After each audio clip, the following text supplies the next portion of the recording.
Y'all doing all right this morning? Love it. Summer going good? Love it. We're teaching on the end of the world and hell this morning, so I just wanted to make sure you were mentally present with me. If you got a Bible, turn with me to Matthew chapter 25. That passage we just read, Matthew chapter 25. If you're new here on Sundays, again, welcome. Our church has been, for the better part of the past 3 or 4 years, has been walking through the Gospel of Matthew in the Bible. If you're new to the Bible, Matthew is one of 4 early biographies of Jesus' life that we have in the Bible. Jesus, like I said earlier, is sort of a big deal to us around here, and so we figured there are a few better things to do than just spend the better part of 4 years studying his life and ministry and teaching in depth, getting to know him really, really well. And that's precisely what we're doing by studying this book of Matthew together. We've been at it since August 2020 or so. But specifically, over the past 3 or 4 weeks in this series, we've been looking at a section of Matthew where Jesus talks a lot about what he calls the end. He calls it the end. The end is his language for the day at some point in the future where he is going to return to planet Earth a second time, and he's going to restore all things, make all things new again. For the past 4 weeks, we've looked at what Jesus says about that day, about the end. And we've looked at it from all different angles. We've clarified some portions of Matthew 24 that, contrary to what a lot of people think, probably aren't about the day that Jesus returns. We've looked at what the end will not look like, namely that it probably won't look like Jesus sucking us all up into heaven through a secret rapture. Our apologies to Kirk Cameron and company for that one. We've also talked about how none of us should really busy ourselves with trying to predict the exact time or day when Jesus will return, because according to Jesus in Matthew chapter 24, even he himself does not know when that will happen. And in the past 2 weeks, we've talked in detail about how to be ready for the end to happen as followers of Jesus. But the one thing that we have not discussed so far, at least in detail, is what exactly the end will be like. What is the shape of that day when it happens? What exactly will happen on the day when Jesus returns to earth to make all things new? That largely is what we're going to get into this morning. So, are you guys ready for one more teaching about the end of the world? I don't know what I expected out of that response, but that'll do. Like 3 of you are excited, the rest of you are already here and you feel too awkward to leave. So here we go. Take a look with me at Matthew 25, beginning in verse 31. Jesus speaking says this: when the Son of Man, that is Jesus himself, Son of Man is Jesus' favorite title for himself. When the Son of Man comes in his glory and all the angels with him, he will sit on his glorious throne, which is a way of signifying Jesus' authority and power as king. Then Jesus says, verse 32, all the nations will be gathered before him, and he will separate the people one from another as a shepherd separates sheep from the goats. He will put the sheep on his right and the goats on his left. So Jesus tells us that at the conclusion of history, whenever that happens, all of the nations will be brought before him. And that word nations in verse 32 could be more literally translated people. All the people on earth will be gathered before him. And at that point, he will make a determination about the ultimate destiny of every person who has ever lived. And to describe how that will work exactly, he uses a metaphor of a shepherd separating the sheep from the goats. This was a metaphor lifted directly out of the Old Testament book of Ezekiel, but it was also just a commonly understood responsibility of people that worked as shepherds at the time. So the metaphor likely had at least 2 components to it. On the one hand, to the average person, at least from a distance, sheep and goats would probably look at least somewhat similar, especially when they were mingling together out in the fields. But on the other hand, up close, any shepherd worth his salt would obviously be able to distinguish between a sheep and a goat. So here's what Jesus is saying, I think. Similarly, when you and I look at people from a distance, we are often not very good judges of who they are or what they're like We're often not good at determining their character, much less if they know Jesus or not, or where they will spend eternity. But Jesus says he does know. The Good Shepherd can be trusted to make that determination. He sees with complete clarity which people know and love and follow him and which people don't. That's what a shepherd does, and that's what Jesus, the Good Shepherd, will ultimately do when the end comes. Now next, he's going to tell us a little bit more about how exactly he will make that determination. Look with me at verse 34. Then the king will say to those on his right, which according to verse 33 is the sheep, "Come to you who are blessed by my Father, take your inheritance, the kingdom prepared for you since the creation of the world. For," and here's the reason, "I was hungry and you gave me something to eat. I was thirsty and you gave me something to drink. I was a stranger and you invited me in. I needed clothes and you clothed me. I was sick and you looked after me. I was in prison and you came to visit me." So the determining factor, the way that Jesus distinguishes between the so-called sheep and the goats, evidently is this. The sheep, the faithful ones, are the ones who in one way or another welcomed Jesus, accepted Jesus. If people did that, Jesus says, they get to spend eternity with him and the Father in what he calls the kingdom. Now, I would guess that probably jibes more or less with what many of us have heard before about eternity, especially if we grew up in and around the church, right? So to a lot of us, it probably sounded something like this. If you accept Jesus, you go to heaven. If you don't accept Jesus, you go to the other place. Has anybody heard something resembling that before?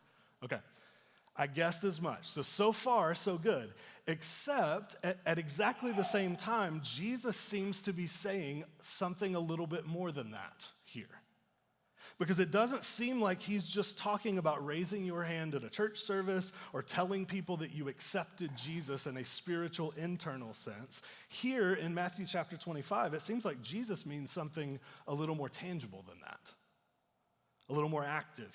He speaks of us feeding him, giving him something to drink, clothing him, tending to him when he was sick, visiting him in prison. That, at least to me, seems a little more concrete than just asking Jesus into your heart. Do you see that in the passage? So the question then that we need to answer is, what does Jesus mean exactly by us doing all of these types of things listed in the passage for him? What does it mean to feed, clothe, visit, provide for, etc., Jesus? What does he mean by that? That really is the question that gets asked next in the passage itself. So take a look with me at verse 37. Then the righteous, who in the story are the same group of people as the sheep, will answer him, "Lord, when did we see you hungry and feed you, or thirsty and give you something to drink? When did we see you a stranger and invite you in, or needing clothes and clothe you? When did we see you sick or in prison and go to visit you?" So these people in the story have roughly the same question we do today. Jesus, what do you mean we did these things for you? How specifically have we fed you, clothed you, welcomed you, provided for you? Jesus' answer, verse 40, the king will reply, "Truly I tell you, whatever you did for one of the least of these brothers and sisters of mine, you did for me." So it turns out Jesus was not talking about the people in the story literally feeding and clothing and caring for him. He was saying that by them doing that for this other group of people, they were in essence doing it for him. That's his point. Which means that to understand the type of thing that Jesus is commending here in this passage, we need to nail down who exactly this group of people is that he mentions. Once we know that, we can know who the people are that Jesus is identifying himself with, and we can know who we are called to care for as followers of Jesus. Everybody with me so far? Okay. Now, some people have suggested when reading this passage that what Jesus is talking about here is just a general sense of generosity and benevolence and justice towards people in the world that are in need of those things, that's what he's talking about. So if anyone in the world is hungry, you should feed them. If anyone is thirsty, you give them something to drink. If anyone is in need of clothing, you clothe them, and so on. That's what some people think Jesus is referring to here. And just for clarity, there are plenty of places in the Bible that do encourage us as followers of Jesus to do exactly that. But Jesus' language here in Matthew chapter 25, again, seems a little more specific than that. He doesn't just say, if you feed any person who is hungry, you fed me. He says, if you fed the least of these, quote, brothers and sisters of mine, you fed me. Everywhere else that Jesus uses the language of brothers and sisters, he is referring specifically to followers of Jesus, people who belong to the kingdom of God. So, for example, take a look with me at this from Matthew chapter 25, verse 50. Matthew 12, verse 50. It says this, we'll put it up on the screen. Whoever does the will of my Father in heaven is my brother and sister. So it would seem that here in Matthew chapter 25, Jesus is talking about the way that we, as followers of Jesus, treat other followers of Jesus. According to Jesus, the determination of who spends eternity with him and who will spend eternity separated from him will depend, at least partly, on how we treat other followers of Jesus. He literally teaches that the people who inherit the place prepared for them will do so because they tangibly provided for other followers of Jesus who were in need of those things. Now let's just take a second and unpack that. Because at least on its own, some people and some church traditions would be very uncomfortable with what I just said. To them, that might make it sound like Jesus is saying that we are accepted by God on the basis of our works, which is Christianese for things that we do. And if that is what Jesus is saying here in Matthew chapter 25, then that would put him at odds with much of Paul's writing in the New Testament about how we aren't justified and accepted by God on the basis of our works. Now, I don't think that's what Jesus is saying at all. I personally am of the belief that Jesus had incredible theology. But he is saying here that our works, specifically our love for each other, is evidence of a relationship with Jesus, or lack thereof. Jesus is not saying that people are saved by the things that they do, but he is absolutely saying that the things that they do reveal whether or not they are saved. Does it make sense? And this idea specifically, that our love and care for other followers of Jesus is evidence of our faith, our belief in God, comes up a number of other times in the New Testament. So the book of 1 John specifically talks about this idea a lot. Take a look with me at just a couple examples up on the screen. This first one is from 1 John chapter 4. It says this, "Dear friends, let us love one another, for love comes from God. Everyone who loves," which in context means loves one another, loves other followers of Jesus, "has been born of God and knows God. Whoever does not love does not know God, because God is love." That's fairly plain language there in 1 John 4. Someone who actively loves other followers of Jesus knows God. And someone who doesn't actively love other followers of Jesus does not know God. Look with me at another example, 1 John chapter 3. "This is how we know what love is.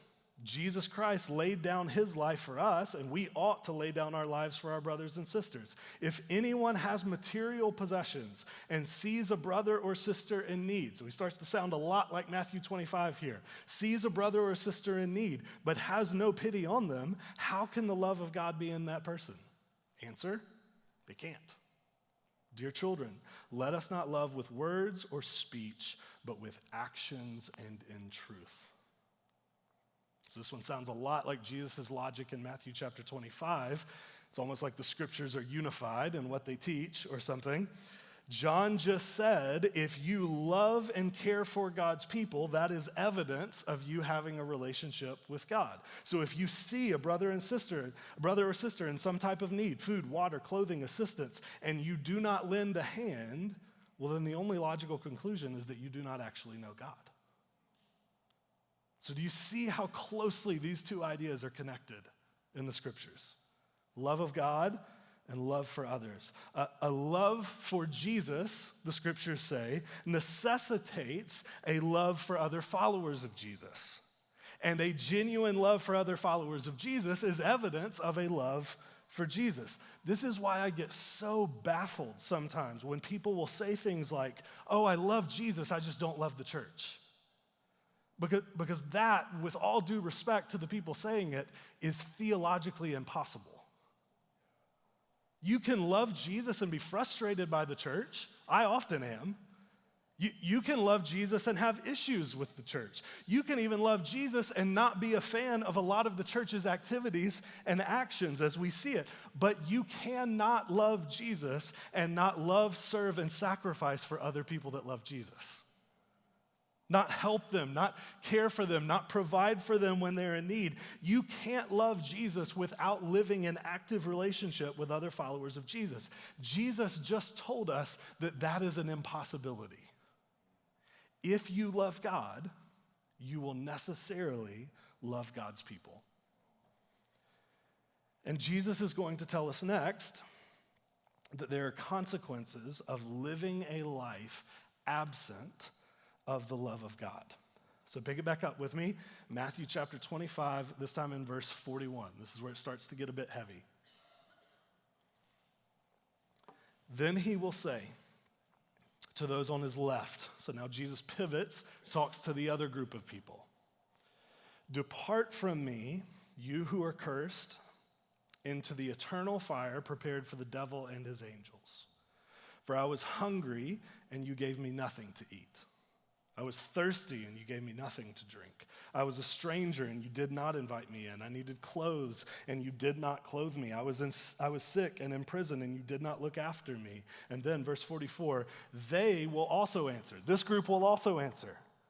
Lord, when did we see you hungry or thirsty or a stranger or needing clothes or sick or in prison and did not help you? When did that happen? Verse 45, he will reply, truly I tell you, whatever you did not do for one of the least of these, you did not do for me. Then they will go away to eternal punishment, but the righteous to eternal life. Okay, so Jesus just repeated everything he said in the first half of the passage, but now he puts it all in reverse. The first group of people cared for Jesus by caring for his people. Their welcome and provision for God's people was evidence of their welcome and provision for Jesus himself. And in this part of the passage that we just read, we find out that the inverse of that is also just as true.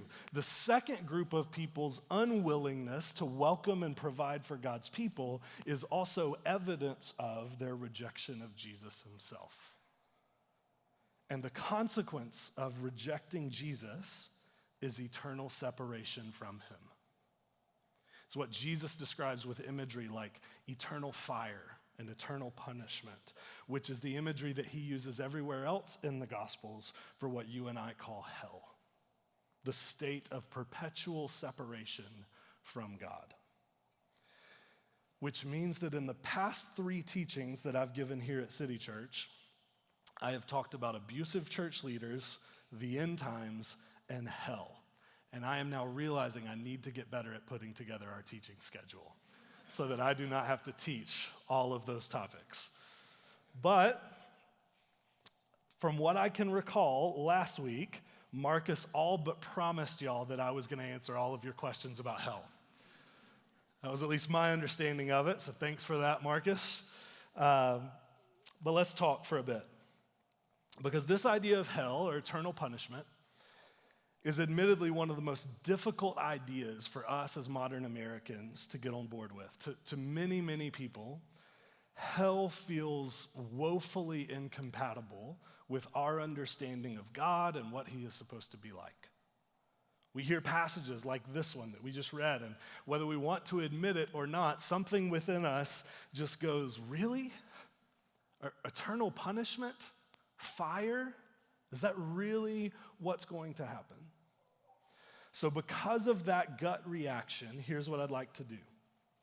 Here for just a bit, I want to try to address some of the more common pushbacks that we tend to have to the idea of hell. We'll take a brief detour from our passage to acknowledge and respond to those, since Jesus brings it up in the passage. And then after we do that, we'll hop back into the main point of this passage. Does that sound good? Sorry, does this sound good is probably the wrong question to ask when talking about hell. Does that sound helpful to do, at least? Okay, so first and most common pushback that I hear people have when it comes to the idea of hell goes something like this. Isn't it unloving for God to send people to hell? Isn't it unloving for him to do that? If God is truly loving, some people think, well, then he should forgive and love and accept everyone, not send some people away to eternal punishment. And while that really does sound like compelling logic, at least to a lot of us, I would argue that that operates on a somewhat shallow definition of the word love. Because love, at least true love, does a lot more than just wish people well and lead them to exclusively pleasant places. True love is actually much deeper than that. True love does much more than that. So we often operate on the assumption that love and judgment are polar opposites, right? They're diametrically opposed to one another. We say love people, don't judge people, because they're opposite from each other. If you love someone, you therefore cannot ever issue any type of judgment against them. But I would just ask you, is that true? Is that actually how it works? So, for example, let's say that my son Whit has started skipping school regularly to go and steal stuff with his friends. He's 7 years old, so I hope that we're a long ways from that. But who knows, right? Let's say that that is happening currently. Now, I love my son a lot. Anybody who has ever heard me just talk for hours about how proud I am of him knows that I love my son a lot. So question, would it be unloving for me in that type of situation to tell him that skipping school to steal stuff is wrong? Because that's issuing a judgment against him. Would it be unloving for me to punish him in some way, provide some type of consequence for that action? Would that be unloving for me to do as his dad? Would it be unloving for me if his behavior continues to allow him to experience at least some natural consequences of his actions? I think at least most rational people would answer all of those questions with no. That's not unloving to just allow someone to experience natural consequences of their actions. It's not wrong, it's not unloving to tell someone that their actions are wrong, especially if they are indeed wrong. In fact, I think some people would argue that sometimes those can be the most loving things to do to somebody. To tell them that they're wrong, to let them experience the natural consequences of their actions. Some people would argue that allowing a person to experience the negative consequences of their actions is actually one of the most helpful things to do if their behavior persists and if it's hurting other people. So while love people, don't judge people might make for a really good bumper sticker, I don't know that it's fully thought through. Because love and judgment are not always opposites. Sometimes they even work hand in hand. So is it unloving for God to punish people? I think bare minimum we can say not necessarily. Sometimes love is allowing people to experience the consequence of their actions. But maybe to all of that you say, okay, but isn't hell too extreme of a consequence? Isn't hell, at least as it's spoken of in the Bible, isn't that sort of disproportionate? It feels disproportionate to us, like the father who catches his kid smoking weed one time and says, you never are leaving the house until you're 18. Like it feels a little bit like an overreaction to us. To some of us, it feels like the punishment doesn't fit the crime. Isn't hell too extreme of a consequence? To that, I would actually say no, it isn't. In fact, I would argue that if hell is the place for those who have chosen to reject Jesus and his authority, then I think it's actually a perfectly logical consequence. Think about it this way. If you spend your whole life not wanting the peace and presence and kingship of Jesus, then hell is when God lets you experience the fullness of what you want, the permanence of it. It's when he, in the language of the Bible, gives you over fully to the choice that you made on earth. God says essentially, if what you want is a life completely absent of my rule and my reign, well, then you can have it. In fact, you can have an eternity of it. But that also means an eternity absent of all the good things that God created and allows people to enjoy. The things that he allows even his enemies to enjoy. Jesus, earlier in the Gospel of Matthew, famously says that God causes the sun to rise on the evil and the good.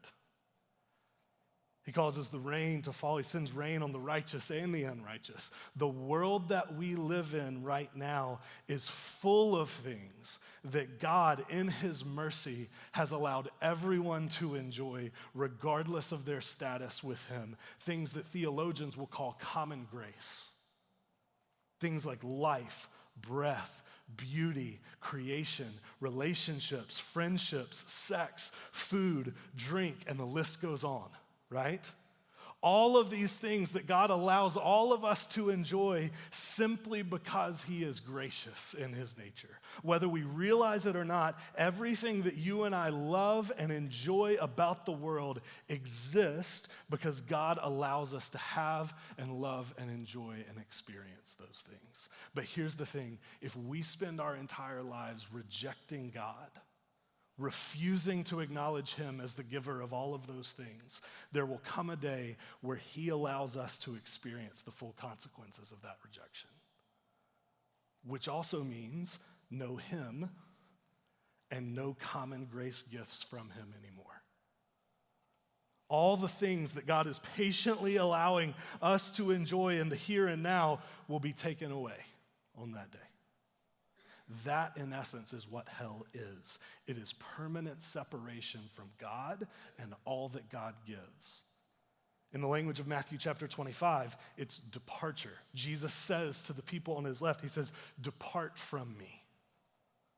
And if you think about it, that is not an extreme reaction at all. It's actually an incredibly logical consequence of our choices. If we want life without God, then God gives us an eternity without him. You may just be surprised at all that you lose when you lose God. Plus, I want you to just think with me for a second about the alternative to all of this. Let's just imagine for a second a world where hell is not a reality at all, where there is no substantial consequence for evil or sin or anything of that nature. Put yourself there with me for just a moment. Imagine with me a God who creates everything that you and I know. A God who, with his own breath, breathes life into you and I.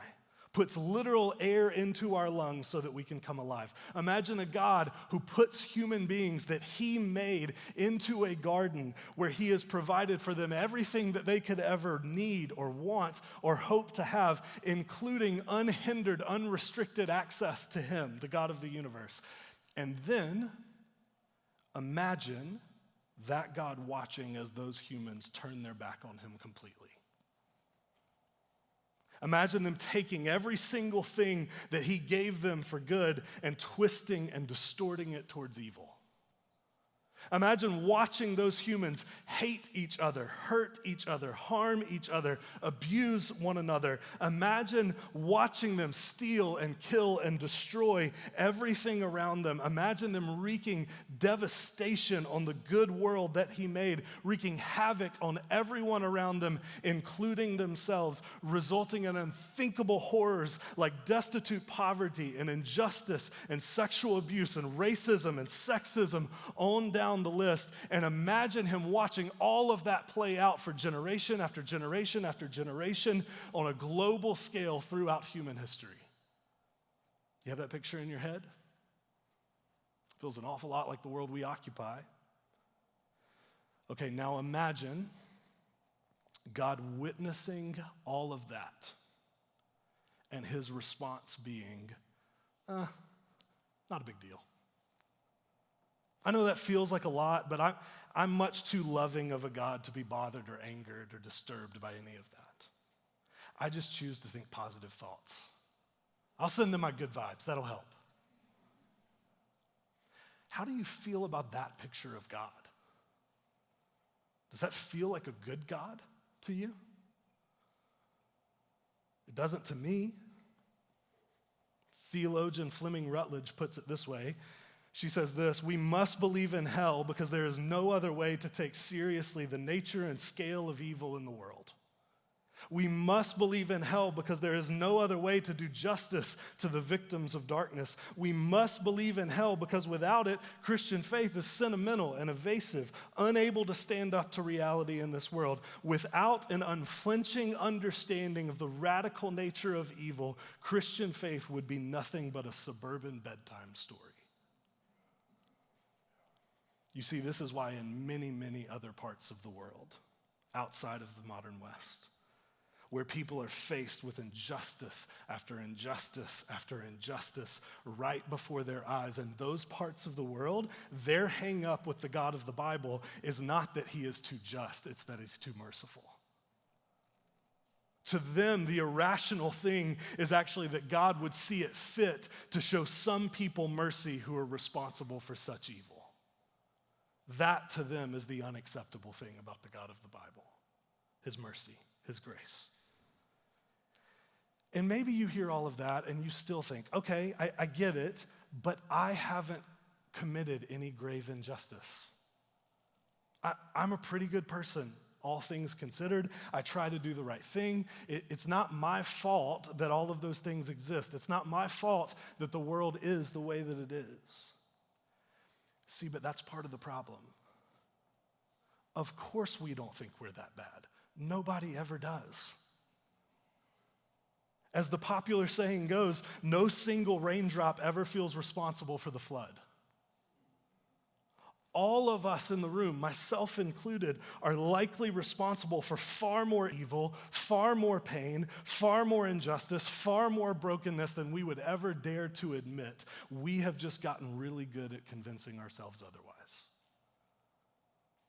And a God who could witness a world full of that and not be moved by it, not be angered by it even, would not be a God worth worshiping. Just like we are angered by injustice and hate and brokenness, God is angered by it too, but his anger is a perfect anger. And whether we realize it or not, we actually would not want it to be any other way. But finally, maybe your concern with the doctrine of hell is a little more practical in nature than all of that. Maybe to you, the question sounds more like this. It sounds like, doesn't believing in hell make people unloving and cruel as a result of believing in it? Doesn't believing in hell make people just really mean-spirited? Like as soon as people believe in hell, it seems like they start yelling at people on street corners with bullhorns. It gives them what they feel like is license to condemn people in the here and now because they believe that those people are going to be condemned by God in the future. So doesn't believing in hell make people mean and cruel and unloving? There are probably two different ways to answer this question. First, do some people use the existence of hell as justification for being unloving towards others? Absolutely.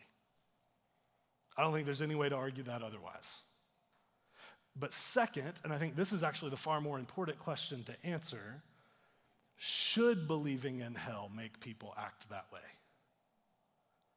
And the answer there, I think, is an undeniable no.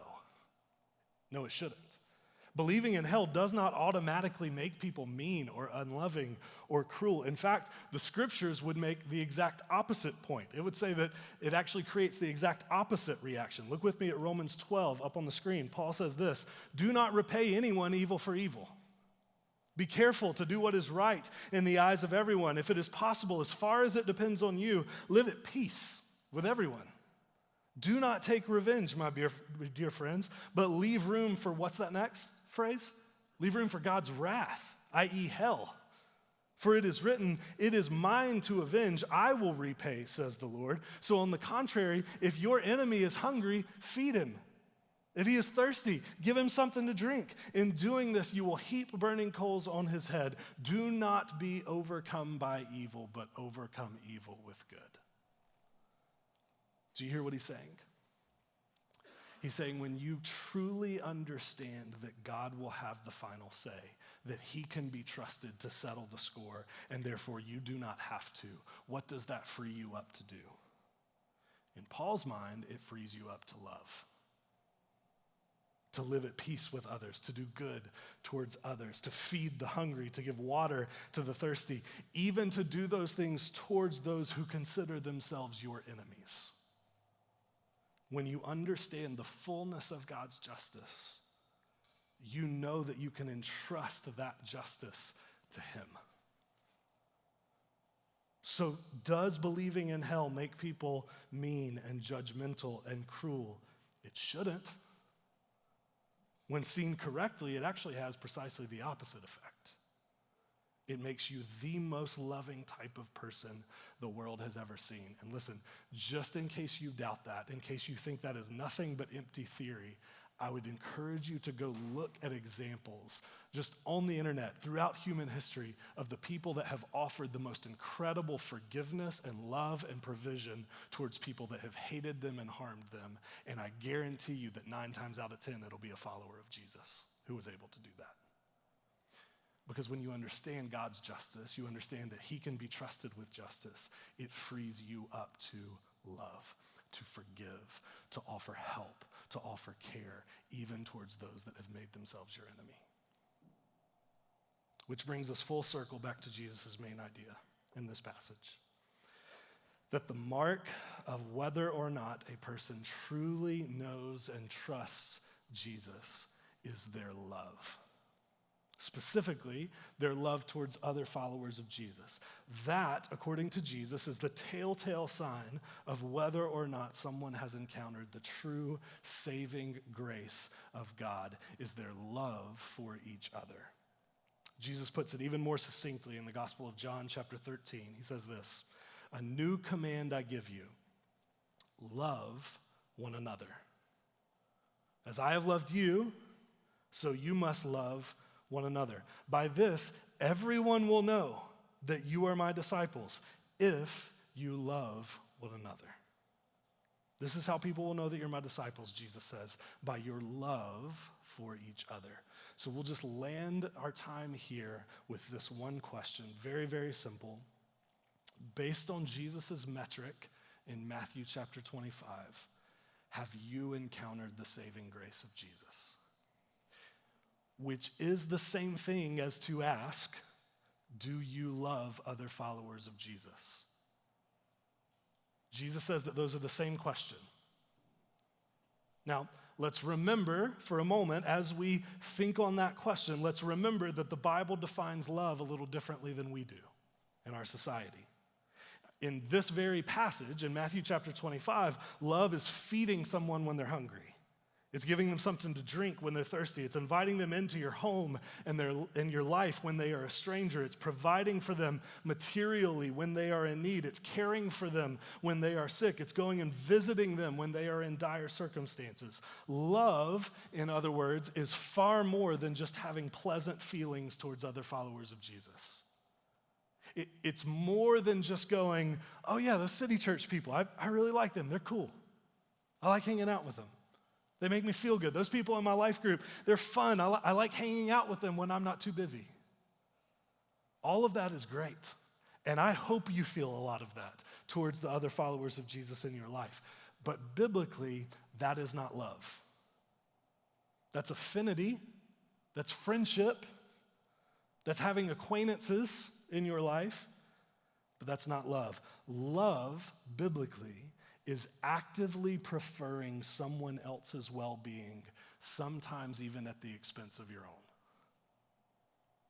Love is shown in intertwining your life with other followers of Jesus such that you are keenly aware of their needs and you are actively looking for ways to meet those needs when they arise.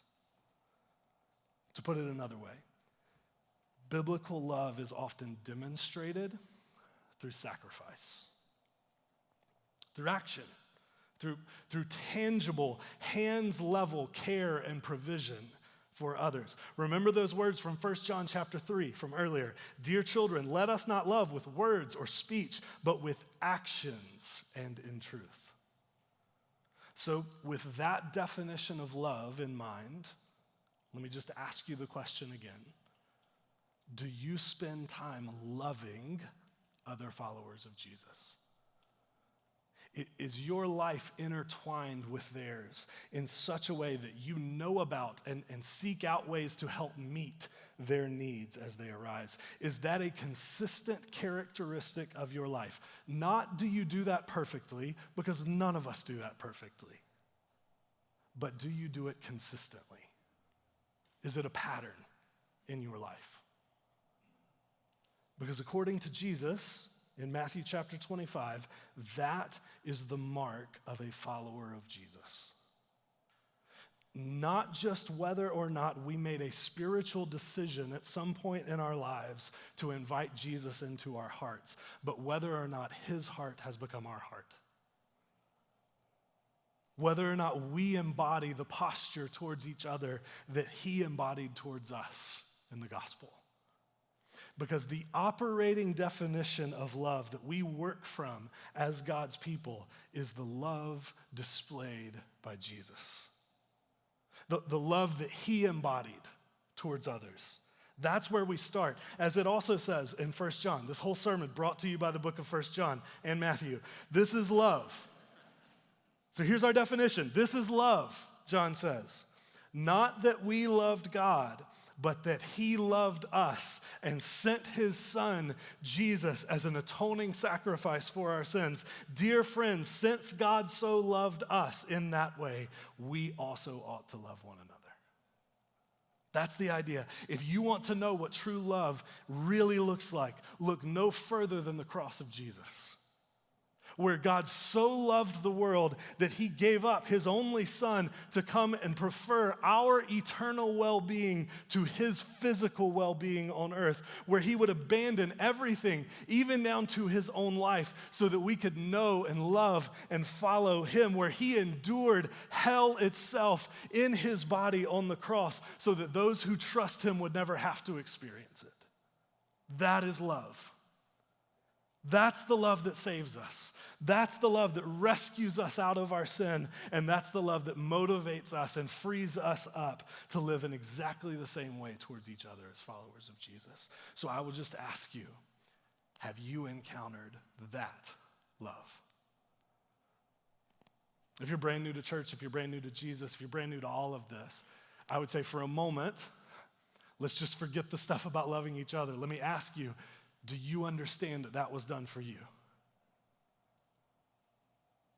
Do you understand that that love was given for you so that you might know God? Do you understand that Jesus endured hell so that you would not have to?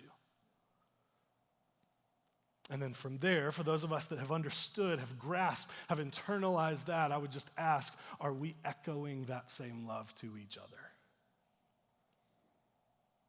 When we talk about other followers of Jesus in our life, when we talk about how we interact with them, when we look at our calendars and our schedules and see the time that we devote to them, would somebody draw from those things? Would they draw the conclusion, oh wow, that person's willing to make sacrifices in order to care for those other people?